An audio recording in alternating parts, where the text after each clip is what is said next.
Dalam data laporan awal dana kampanye di KPU, PSI menerima dana kampanye sekitar 2 miliar rupiah. Sementara pengeluaran yang diinput laporan hanya Rp180.000 per 7 Januari 2024. Dan KPU memberikan tenggat sampai 12 Januari 2023. Seperti apa angka sebenarnya dalam laporan dana awal kampanye dan apakah sudah direvisi?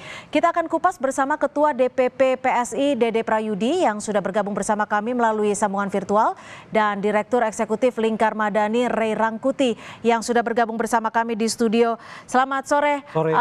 Bang Ray dan Mas Dede, terima kasih sudah bergabung bersama kami di Kompas Petang. Saya ke Bang Ray terlebih dahulu. Bang Ray, kalau Anda melihat ini 2 miliar penerimaan, 180.000 pengeluaran. Ada kesalahan input. Diklaimnya seperti itu. Bagaimana menurut Anda? Kesalahan input. Jadi? Itu ke input awal. Artinya? Pertama, memang itulah input awal mereka. Rp180 itu. Mungkin dengan asumsi kan akan ada perbaikan. Jadi yang penting masukin aja dulu berapa bunanganya. Tujuannya apa dong? Ya tujuannya mungkin nggak ada, tapi lebih pada aspek ketidaksiapan untuk melakukan pelaporan. Gitu, mungkin tidak siap di PSI-nya dengan mekanisme yang dibuat oleh KPU seperti sekarang gitu ya. Tentu ada banyak alasan ketidaksiapan itu. Mungkin administrasinya nggak siap atau ini itu macam nggak siap sehingga kemudian diinputlah apa yang ada, termasuk di dalamnya itu adalah Rp180.000 itu. Gitu. Nah itu yang diserahkan kepada KPU. Serahin aja dulu, toh nanti akan ada masa perbaikan kan kira-kira gitu.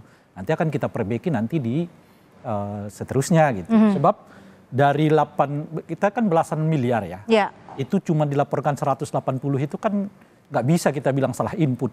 Kecuali misalnya yang diterima 1.800.000 yang ditulis 180. Itu masih masuk akal lah salah input, cuma nolnya hilang 1 kan. Tapi kan dari belasan miliar masuk 180, itu nolnya setidaknya 6 yang hilang tuh. Gimana menyebut itu salah input kan gitu. Jadi itu bukan salah input, tapi itulah kemampuan PSI saat itu, lalu diserahkan kepada KPU dengan asumsi akan ada perbaikan. Sama seperti pendaftaran yang lain, dulu kan pendaftarannya syarat-syarat yang ada aja dulu, nanti itu akan ada perbaikan, nanti masa perbaikan itu akan diperbaiki. Dengan kondisi seperti ini, apa yang bisa Anda simpulkan? Mengapa? Misal sebut saja penghitungan Anda memang betul ini salah input yang bisa dikatakan dalam tanda kutip ya sudah ada faktor nanti juga akan ada perbaikan. PSI Anda nilai seperti apa dong? Ya pertama sulit mungkin sistem yang dibuat oleh KPU bagi PSI itu bisa begitu. Itu sama seperti dahulu masa pendaftaran itu banyak sekali partai politik yang kesulitan menginput data mereka ke dalam sistem KPU kan. Baik. Itu satu. Nah yang kedua adalah KPU-nya, PSI-nya menggunakan non budget mereka sebetulnya. Jadi mereka menunggu laporan dari pihak lain untuk melengkapi data yang akan mereka input ke dalam. Nah itu bisa sangat lama. Baik time artinya ya? Bukan. Misalnya kan kebetulan ini ada penyumbang yang menyumbang bendera aja. Yang menyumbang spanduk aja. Nah ini para penyumbang nggak siap menyiapkan alat-alat buktinya gitu loh kira-kira. Dan itu yang harus dikejar lagi misalnya oleh PSI gitu. Untuk melengkapi bukti mereka masuk ke dalam KPU gitu. Baik, coba kita tanyakan. Keterlambatannya itu disebabkan dugaan saya ya. PSI nggak menggunakan dana mereka sendiri, tapi menggunakan pihak lain, pemberi sumbangan, yang kebetulan pemberi sumbangan ini mungkin terlambat untuk memberikan data-data lengkapnya. Gitu. Baik. Itu dugaan saya. Dugaannya Bang Ray. Mas Dede, sepertinya ada asumsi ataupun penilaian sendiri dari Bang Ray. Apakah benar seperti itu atau apa yang menjadi penyebabnya PSI melaporkan penggunaan Rp180.000? Terima kasih Bang Ray. Ini sebenarnya hanya perkara teknis administrasi aja. Ikan saya menjelaskan. Jadi laporan itu ada 2 kategorinya. Yang pertama laporan partai adalah laporan gitu. Untuk laporan calon sudah kami laporkan 17 miliar anggaran keseluruhan. Nah yang kedua partai. Jadi terkait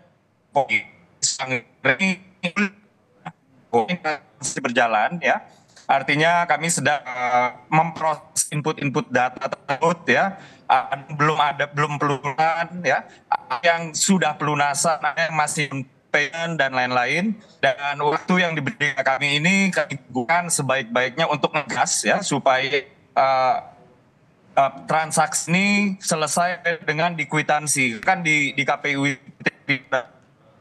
Oke, Mas Dede, kalau data terbarunya berapa yang sudah dikeluarkan? Kalau memang salah input pasti sudah ada dong data terbarunya.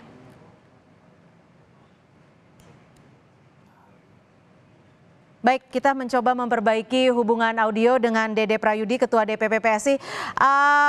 Bang Rey, tetap diklaim sebagai salah input karena data-datanya memang sedang diperbaiki. Kalau Anda lihat, itu yang saya mau koreksi, itu nggak salah input, memang itulah awalnya, makanya mereka memperbaiki gitu loh kira-kira. Oke. Data itulah yang ada awalnya, nggak bisa disebut sebagai salah input. Kalau dengan sistem seperti ini menyalahi aturan tidak sih Bang Rey? Enggak, makanya masih ada perbaikan. Nah masalahnya sekarang kan masa tenggat perbaikan itu sudah habis 12 Januari hari Jumat kemarin. Baik KPU maupun PSI belum menyampaikannya kepada publik berapa sebetulnya pengeluaran yang benar gitu. Nah ini yang kita tunggu. Kita lihat aja besok Senin. Keluar nggak? Kalau nggak keluar itu bisa kedua belah pihak tuh. Baik KPU maupun PSI dipersoalkan. Karena kan nggak ketahuan berapa pengeluaran mereka gitu. Meskipun ya mereka mau melaporkan 180.000 pengeluaran itu ya secara administrasi itu sudah nggak bisa digugat. Gitu artinya. Tapi secara logika. Nah itu main di logika bahwa mereka mengeluarkan 180 itu nggak masuk akal ya. Tapi secara administrasi itu selesai. Yang penting mereka laporkan kan. Secara administrasi cukup. Iya. Yang jika mereka mengatakan kami nol pengeluaran kok nggak apa-apa. Mereka udah laporkan gitu. Nah tapi apakah itu masuk akal? Nah itu jadi pertanyaannya. Disitulah peran Bawaslu. Bawaslu bisa tuh untuk melakukan penyelidikan. Melihat apakah ini logis apa enggak, mengingat begitu banyak spanduk-spanduk macam-macam yang bertebaran yang dilakukan oleh PSI. Yang boleh jadi, ya ini boleh jadi nanti Yudi yang bisa jawab ya. Justru karena ini pekerjaan baru bagi PSI di mana mereka mendapatkan begitu banyak limpahan dana untuk kampanye, tapi kesiapan administrasi mereka belum mendukung. Karena mungkin mereka masih menganggap seperti pemilu 2019 yang lalu, di mana mungkin budget mereka nggak terlalu besar, gitu ya, sehingga menyusun laporannya tidak terlalu serumit seperti yang sekarang. Ini kan kalau bicara tenggat waktu artinya sudah terlambat. Tanggal 12 Januari jatuh Jumat lalu. Jika sampai hari Senin tidak juga dilaporkan atau belum istilahnya check and balance-nya belum bisa sesuai secara logik, apa yang bisa dilakukan? KPU itu kan pertama KPU-nya dulu. Nah tinggal diperiksa apakah KPU-nya sudah launching apa belum data terbaru. Kalau belum di-launching oleh KPU ya KPU-nya yang harus dipersoalkan mengapa nggak di-launching, apakah ada perbaikan atau tidak gitu. Nah kalau ternyata belum ada perbaikan, cuma 180 tetap, ya nggak bisa dipapain memang. Cuma nggak logik, itu betul gitu. Tidak logik. Silakan Mas Dede, kalau dibilang tidak logik dengan pengeluaran seperti itu, bagaimana menurut Anda Mas Dede? Sebenarnya apa yang dikatakan Bang Rey tadi sebenarnya sudah cukup mewakili ya. Artinya saya sudah menanyakan kepada bendara umum kami ya yang 180.000 ini apa gitu. Ternyata itu memang itu hanya administrasi bank. Sehingga kurang lebihnya memang belum ada transaksi yang sekarang masih berjalan ya. Yang sudah ada kwitansi yang kemudian kwitansinya kami input gitu Mbak. Jadi kami ini adalah cuma perkara teknis administrasi aja dan kami sudah semalaman ya itu tim bendara umum kami kerja itu sampai pagi gitu. Nah ini saya terima update-nya lagi nih berapa. Tapi terakhir Anda terima update-nya berapa Mas Dede yang sudah dikeluarkan? Ya itu dia tadi ya, saya tidak bisa mengeluarkan pernyataan yang tidak resmi. Jadi untuk caleg yang sudah kami keluarkan itu 17 miliar rupiah ya. Berapa? Untuk Sorry? partai, untuk caleg ya. Kan jadi ada dua kategori ya Mbak ya. Yang kategori pertama adalah pengeluaran caleg diagregasi atau diakumulasi. Yang kedua adalah pengeluaran partai. Nah, pengeluaran caleg ini yang sudah kami laporkan itu sebesar 17 miliar. Jadi untuk pengeluaran caleg ini dapat dikatakan laporannya sudah selesai gitu. Nah, sementara untuk pengeluaran partai, ini banyak sekali transaksi-transaksi yang masih berjalan gitu, yang masih baru dibayar down payment-nya kah, atau yang masih memang belum dibayar sama sekali kah gitu ya.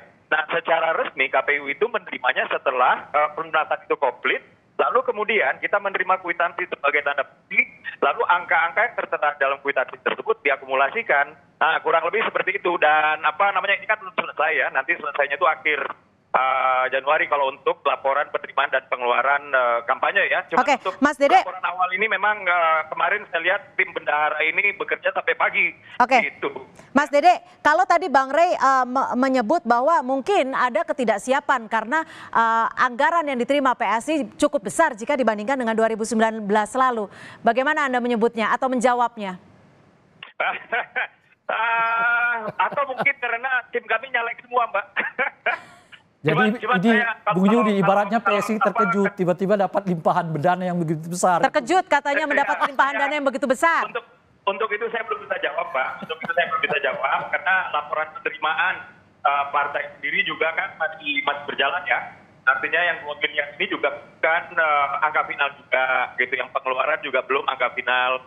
Dan mudah-mudahan kami sudah bisa membuat pernyataan ini nanti hari Senin, Pak. Berapa persen sih perbedaannya jika dibandingkan dengan 2019 penerimaannya? Ya kurang lebih sekarang ini pergerakan kami lebih masif lah. Jadi cuman pertanyaannya apakah pergerakan ini lebih masif, kemudian berimplikasi kepada pembiayaan yang lebih masif, kemudian berimplikasi kepada kompleksitas yang kami tidak siap hadapi dengan segala deadline yang dari KPU. Nah ini saya harus menanyakan. Jadi Anda mengakui bahwa ada ketidaksiapan? Wah, itu dia. Apakah yang variabel A sama dengan variabel Z ini harus saya tanyakan dulu ke bendahara umum kami. Karena, tapi kan Anda sebagai ketua DPP harusnya mengetahui insight ataupun story di balik semua itu dong.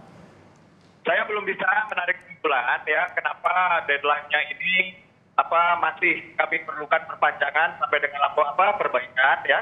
Tapi saya pikir itu hal yang biasa aja, Mbak. Saya menerima keterangan dari KPU bahwa ada 18 parpol yang juga sebenarnya sedang melakukan perbaikan, Pak. Jadi semua parpol memanfaatkan rentang waktu ini kok.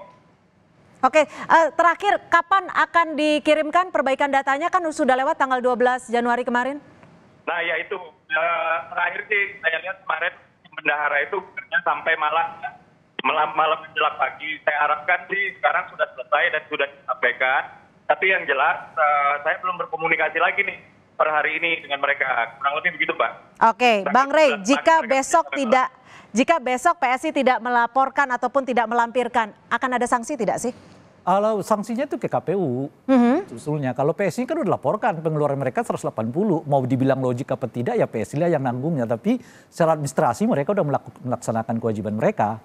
Nah tinggal kemudian kalau KPU merasa ini nggak logik nih 180, gitu kan, lalu dia bisa memerintahkan untuk melakukan audit investigatif.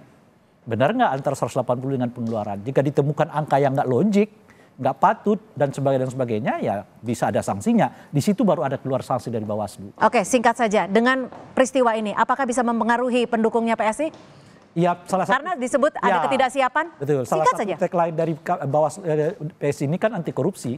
Nah, kalau mereka nggak bisa siap untuk mengelola uang segini dalam kerangka transparansi, ya tentu akan dapat mempengaruhi citra mereka gitu. Baik, terima kasih Bang Rey Rangkuti, Direktur Eksekutif Lingkar Madani, dan juga Mas Dede Prayudi sudah bergabung bersama kami, Ketua DPP PSI. Semoga besok kita tahu laporan senyatanya ya. Terima kasih sudah bergabung bersama kami.